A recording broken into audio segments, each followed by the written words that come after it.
A continuación escucharás una edición del programa de radio Entre Alas y Raíces, realizada en su primera emisión en el año 2020. Escucha próximamente los nuevos capítulos de la serie 2021.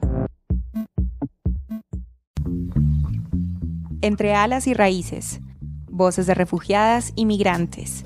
Programa de radio del proyecto Mujeres sin Fronteras por el derecho a una vida libre de violencias. Acompañamiento psicosocial, jurídico y acción comunitaria con refugiadas y migrantes venezolanas de Medellín y Urabá. Ejecutado por la Corporación Colectiva Justicia Mujer y financiado por la Agencia de las Naciones Unidas para los Refugiados. Las opiniones expresadas en este programa son responsabilidad exclusiva de sus realizadoras y no representan necesariamente los puntos de vista del Alto Comisionado de Naciones Unidas para los Refugiados, ACNUR. Hola, ¿qué tal? Un saludo para las personas que nos escuchan. Yo soy Juliana Toro Jiménez y esta es nuestra segunda y última emisión en Medellín del programa radial Entre Alas y Raíces, en el cual conversaremos sobre el duelo migratorio y xenofobia. Pero antes de comenzar, recuerden que pueden conectarse con nosotras a través de las redes sociales. Estamos en Facebook como Corporación Colectiva Mujer y en Instagram como @Colectiva Justicia Mujer. Iniciar el recorrido, abrir la mente, el cuerpo, las alas, cambiar el horizonte, buscar nuevas rutas, dejar todo atrás o solo poner todo adelante. Decir migrar no es un asunto de empacar maletas y ya. Esas maletas deben tener no solo ropa, documentos y uno que otro recuerdo que conecte con lo que se deja. Esa maleta está cargada de sueños, ideas y mundos posibles. Así inicia el recorrido por la vida de las mujeres venezolanas que han decidido emprender una experiencia distinta que implica salir de su lugar de origen, cotidianidad, amistad y familia. Vengo del estado Barinas, región llanera de Venezuela. Vengo del estado de Aragua, ciudad de Maracay. Vengo de Venezuela, el estado Yaracuy, municipio San Felipe. Vengo de Barquisimeto, estado Lara. Yo vengo de la ciudad de Maracaibo, del estado Zulia, Venezuela. Muchas veces cuando se migra se hace por falta de recursos para vivir. Se entra en una etapa de sobrevivencia que implica pasar la frontera, no solo la territorial,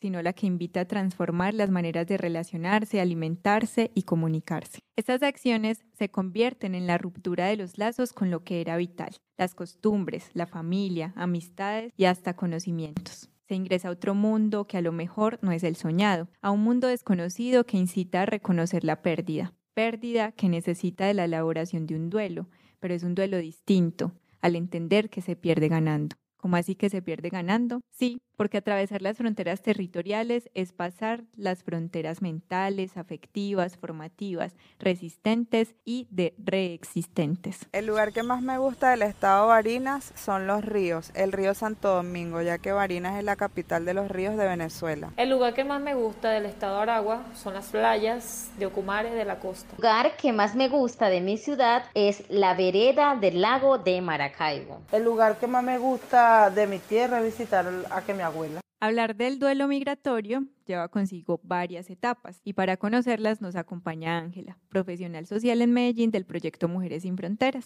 Bienvenida nuevamente a Entre Alas y Raíces. Hola Juliana y un saludo para quienes nos escuchan. Primero podemos hablar de un duelo parcial, porque siempre existe la posibilidad de volver. Cuando muere un ser querido, no hay posibilidad de reencontrarse con él. La pérdida es absoluta. Pero en el caso de la migración, siempre existe la posibilidad de volver, porque lo que perdemos no desaparece. También es duelo recurrente, que se activa cada vez que volvemos. Por eso, muchas personas se sienten tristes y apáticas después de una visita al lugar de origen. No solo las visitas reactivan el duelo, a veces una videollamada o un paso por las redes sociales basta para reactivarlo. Y por último, está el duelo múltiple, que se da por la pérdida del hogar, de los seres queridos, de las relaciones y del trabajo. Y tal vez la mayor causante de malestar, la pérdida de la identidad. Además, muchas veces la emigración es motivada por la precariedad económica, situaciones de violencia en el país de origen, guerras, persecuciones que ya son agravantes del malestar. Yo con mi familia a través de las redes sociales. Yo con mi familia utilizo el WhatsApp. Todo lo que es el Facebook, el teléfono, WhatsApp, esas son las maneras que más uso para comunicarme con ellos allá. Las redes sociales y el WhatsApp más que todo. Elaborar el duelo lleva consigo situaciones de discriminación y xenofobia que se presentan en los lugares habitados, transitados y de acogida. Situaciones que refuerzan esa pérdida de identidad, cultura, estatus, amistades, familia. La discriminación y la xenofobia transforman las maneras de relacionarse. Las palabras se ocultan y el silencio hace presencia para que no se identifique el acento o solo porque hablar puede ser peligroso. Tras el mito que esconde que el migrante o la migrante vienen por nuestro trabajo, por nuestro espacio, por nuestra tierra. Se olvida que lo que hay en común es reconocerse como seres vivientes, que lo vital es ver la humanidad en el otro y la otra para entender las raíces e iniciar de nuevo o transformar lo construido. Para continuar hablando sobre el duelo migratorio tenemos a una invitada muy especial. Su nombre es Karen Cardona y es psicóloga de Famicove, Fundación Amiga Colombo Venezolana. Un saludo fraterno a toda la audiencia y bueno, agradecerle a Juliana y a todas estas organizaciones que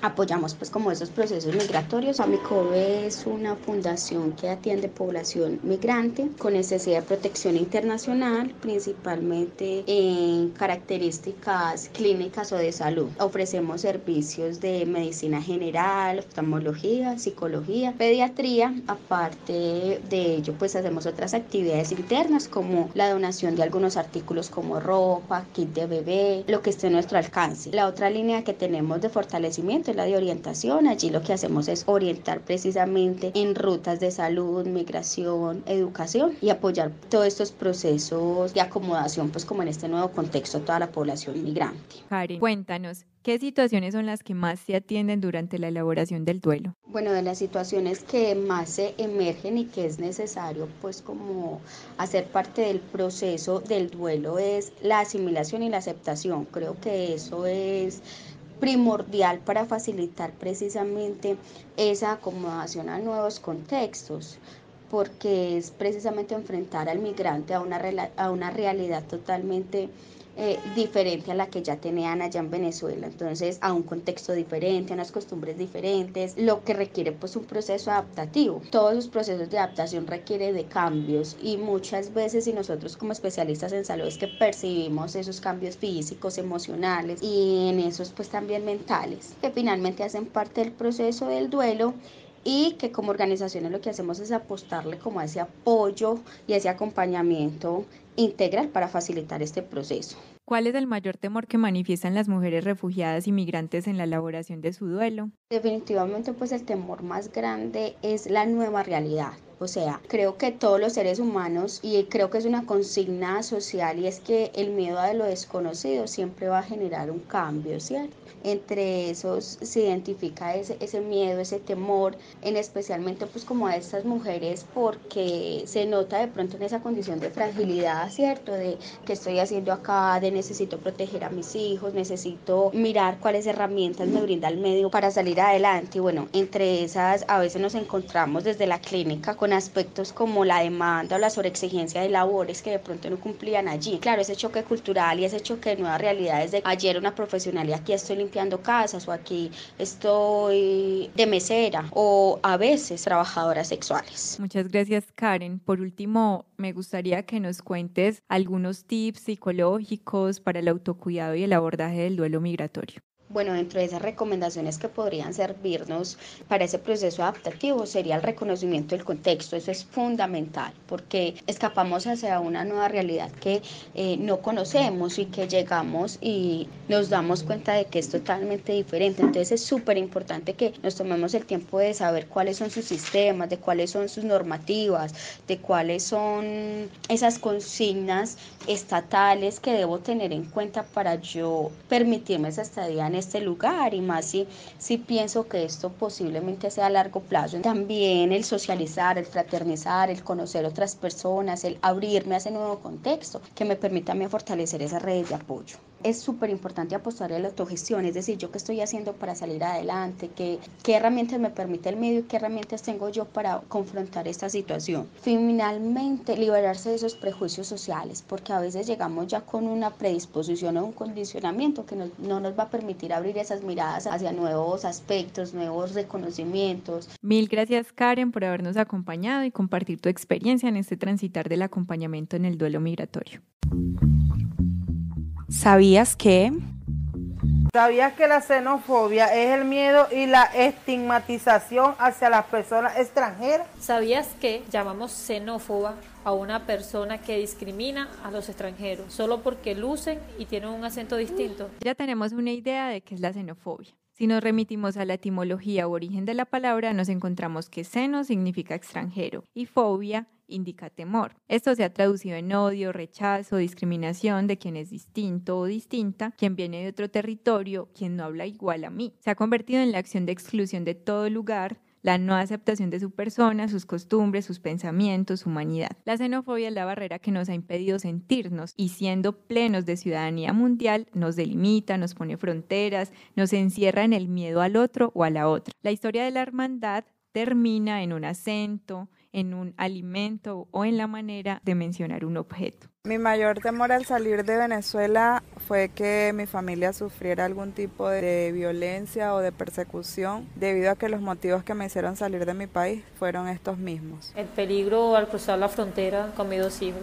Yo el temor, el trabajo que yo pasé cuando yo llegué aquí. Cuando yo estaba en Venezuela, siempre se escuchaban cosas malas de Colombia. Yo sentí temor, sentí miedo quizás a enfrentar una vida diferente, a estar en un país distinto, enfrentar nuevas costumbres. ¿Cuántas veces escuchamos decir, ahí vienen las venecas? Una expresión despectiva para referirse a las mujeres venezolanas. Ese término no solo denigra su nacionalidad, sino también su hacer, sexualizando su presencia. Ello se puede constatar en ofertas laborales que reciben a cambio de compañía, poca remuneración o nada. Estas son algunas de las situaciones que tienen que vivir las mujeres refugiadas y migrantes al estar fuera de su país. Tenemos miedo a que las migrantes nos quiten el empleo. Aún creemos que la migración venezolana a nuestro país es una venganza por los miles de personas colombianas que aprovecharon la bonanza petrolera de los años 80 y 90 y fueron a buscar un mejor futuro en Venezuela. No, ya son otros tiempos en los que se huye para conservar la vida, tiempos en los que se corre por la trocha o por la vía, o se viaja en silencio en un bus durante horas con temor a ser agredida. Me dijeron que cuando llegué que Urabá era una región peligrosa,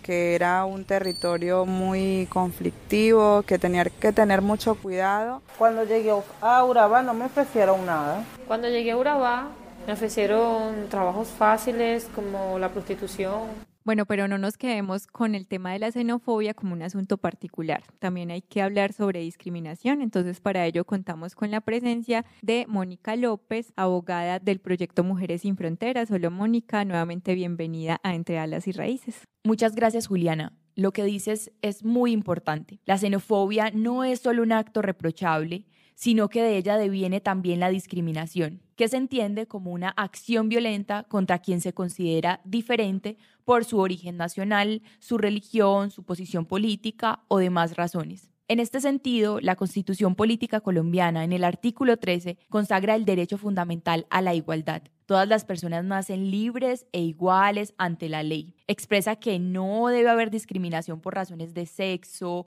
origen nacional, familiar, lengua, religión, opinión política o filosófica, y que además el Estado tiene la obligación de que esta igualdad sea real y efectiva, y que adoptará acciones afirmativas para los grupos discriminados o marginados. En este ámbito se encuentran las mujeres refugiadas y migrantes, que como hemos visto, por su condición de género y su condición migratoria, encuentran acciones discriminatorias que no les permiten contar con sus derechos. La Ley 1842 de 2011 tiene por objeto garantizar la protección de las personas y comunidades vulneradas a través de actos de racismo o discriminación. En su artículo 3 dispone como delito todo acto de racismo y discriminación que arbitrariamente impida, obstruya o restrinja el pleno ejercicio de los derechos de las personas por razón de su raza, nacionalidad, sexo u orientación sexual. Existen además agravantes, es decir, que se considera muchísimo más grave cuando el acto de discriminación es en contra, por ejemplo, de las mujeres por el hecho de ser mujeres negras, indígenas y en este caso migrantes refugiadas, ya que son sujetas de especial protección constitucional. Entonces concluimos, no es solamente xenofobia como un acto particular, es también discriminación y es un delito. Pensar en las otras, ser en y con la otra. No debe responder solo a la empatía, también debe ser parte de saberme humana, que siente, se emociona, tiene necesidades y quiere vivir. Por eso les invitamos a las personas que nos escuchan a responder la siguiente pregunta. ¿Qué tan pana soy con los y las venezolanas que habitan mi comunidad? La voz de las mujeres. Hoy te compartimos un termómetro para que sepas qué tan pana eres con las y los venezolanos. Soy 0% pana cuando digo frases ofensivas contra las mujeres venezolanas.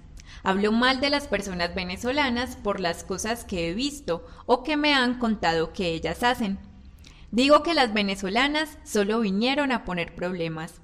No me relaciono con las personas que vienen de Venezuela, no me interesa. Pienso que solo vinieron a quitar maridos. Hago bromas sobre las personas venezolanas. Cuando veo una mala actitud de alguna persona venezolana, pienso que todas son así. Creo que las venezolanas trabajan por cualquier cosa y que nos están quitando el trabajo. Miro mal a alguien por tener un acento diferente al mío. soy 50% pana cuando alguien me habla mal de una persona venezolana, entonces me irrito y me molesto y prefiero no seguir discutiendo. No suelo pensar en la situación complicada que están pasando las personas venezolanas ni el por qué están acá.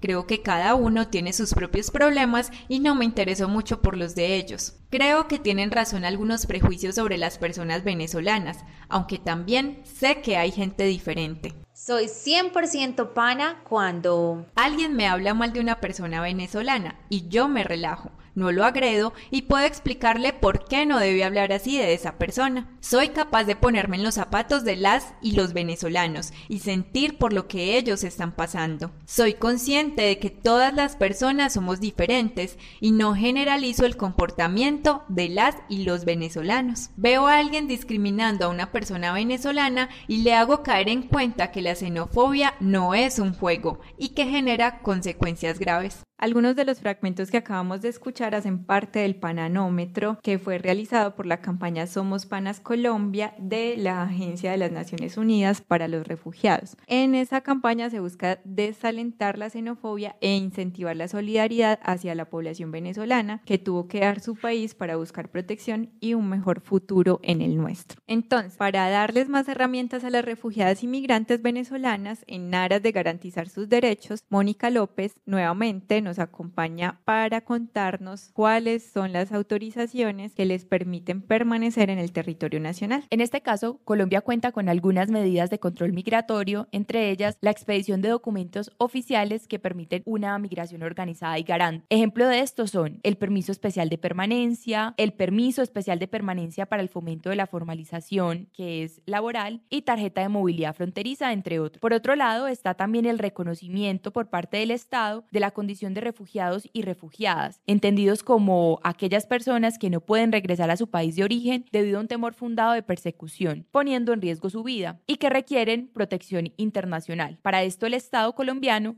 les otorga un salvoconducto hasta que se les reconozca de manera formal su condición de refugiado o refugiada. En este caso me parece importante hablarles de las características de alguno de ellos. Empecemos con el permiso especial de permanencia, que autoriza la permanencia en Colombia de ciudadanos y ciudadanas de Venezuela. Con este permiso, la persona puede ejercer cualquier actividad u ocupación legal en Colombia, incluyendo una relación laboral. Es importante anotar que no es un documento de identidad válido. Siempre debe presentarse con el pasaporte o con la cédula venezolana. Es una medida temporal, es decir, que fue diseñada para quienes no tengan intención de establecerse en el país, por lo que el tiempo de permanencia de una persona con este permiso no se tiene en cuenta para obtener la visa de residencia. La tarjeta de movilidad fronteriza es un documento que se otorga a ciudadanos y ciudadanas venezolanas mediante el cual se autoriza su ingreso y tránsito por las zonas delimitadas en la frontera colombiana por una vigencia de 2 años. Con esta tarjeta se podrá permanecer en las zonas delimitadas de frontera durante 7 días continuos. Se permite el ingreso con esta tarjeta en los puestos de control migratorio de Paraguayón en La Guajira, Simón Bolívar y Puerto Santander en el norte de Santander, Arauca, Puerto Carreño en Bichada e Inírida en Guainía. Y por último está el permiso especial de permanencia para el fomento, la formalización naturalización. Este es un permiso de trabajo dirigido a facilitar la regularidad migratoria de los ciudadanos y ciudadanas de Venezuela en el territorio colombiano mediante contratos laborales o contratos de prestación de servicios. Permite que su titular ejerza una actividad u oficio específico y determinado con base en una solicitud presentada de manera virtual ante el Ministerio del Trabajo por el futuro empleador o contratante. Algunos de los requisitos necesarios para acceder al PEF es ser ciudadano venezolano, estar en condición migratoria irregular, ser mayor de edad, no contar con antecedentes judiciales de ningún tipo en Colombia o en el exterior, entre otros. Esperamos que esta información les sea de gran utilidad y para finalizar este programa de radio, pues no queremos irnos sin antes compartir 4 consejos que le permitirán a las mujeres refugiadas y migrantes venezolanas reaccionar frente a manifestaciones de xenofobia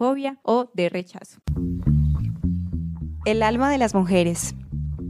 Invítalo a no generalizar. Es muy común que cuando sale una noticia de una persona venezolana se diga que todos son iguales. Exprésale que lamentas y rechazas el mal comportamiento de esa persona. Recuerda esta frase de sabiduría popular: no deben pagar justos por pecadores. Háblale de ti y cuéntale las razones por las que no te puedes comparar. Hazte eco de las buenas acciones de tus coterráneos. No te enfoques en lo negativo. No ataques a la persona. Concéntrate y escucha sus ideas. En ocasiones la xenofobia se manifiesta con un lenguaje vulgar y agresivo. Esta es quizás la prueba más difícil de superar. Lograr mantener la calma, cuenta hasta 10 antes de reaccionar, escúchalo e identifica sus argumentos. Genera empatía. La empatía vence la xenofobia. Crea un vínculo afectivo entre la persona que ataca y tu realidad. Cuéntale tu historia, que entienda lo que sientes. Explícale los motivos por los que te impulsaron a llegar a Colombia, lo difícil que fue dejar tu hogar, tus seres queridos, y pregúntale: ¿tú no harías lo mismo en mi lugar? Habla sobre la gravedad de la xenofobia. Cuéntale sobre las terribles consecuencias que deja la xenofobia en cualquier lugar del mundo. La historia está llena de ejemplos. Hazle saber que todo acto de discriminación se puede ir escalando a cosas más graves, como la explotación laboral, la esclavitud, la explotación sexual, la intimidación y las agresiones físicas. Estos tips que nos acaban de compartir también hacen parte de la campaña Somos Panas Colombia. Si quieren saber más de ella, pueden visitar el sitio web www.somospanascolombia.com. Y recordemos ser panas con la otra y con el otro siempre, sin importar de dónde venimos, porque todas y todos somos humanidad. Bueno, y ahora sí nos despedimos. Gracias por habernos escuchado. Gracias a Mónica y a Ángela nuevamente por acompañarnos y esperamos volver a escucharnos pronto. Chao. Entre alas y raíces. Voces de refugiadas y migrantes.